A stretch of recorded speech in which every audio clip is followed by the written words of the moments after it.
বিস্ময়কর তথ্য দিয়েছে আন্তর্জাতিক গণমাধ্যম এশিয়া টাইমস।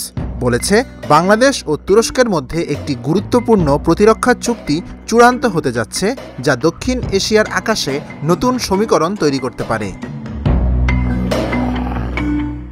এশিয়া টাইমস জানিয়েছে, বাংলাদেশ তুরস্কের তৈরি দীর্ঘপাল্লার বিমান প্রতিরক্ষা ব্যবস্থা সিপার কেনার শেষ পর্যায়ে আছে।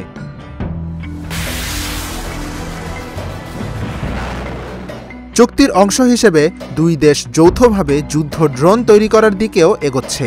বিশেষজ্ঞরা বলছেন, মিয়ানমারের সাম্প্রতিক সীমান্ত উত্তেজনা ও বিমান অনুপ্রবেশের পর এই চুক্তি বাংলাদেশের আকাশ প্রতিরক্ষা ব্যবস্থায় যুগান্তকারী পরিবর্তন আনবে। অন্যদিকে তুরস্কের জন্য এটি বড় এক রপ্তানি সাফল্য, যার মাধ্যমে দেশটি দক্ষিণ এশিয়ায় নিজেদের প্রভাব বাড়াচ্ছে। বিশ্লেষকদের মতে, এই নতুন প্রতিরক্ষা সম্পর্ক ভারতের জন্য কৌশলগত উদ্বেগ তৈরি করতে পারে এবং দক্ষিণ এশিয়ার শক্তির ভারসাম্যে আনতে পারে নতুন রূপ।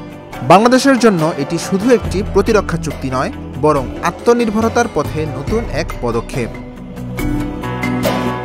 Dhaka journal news desk.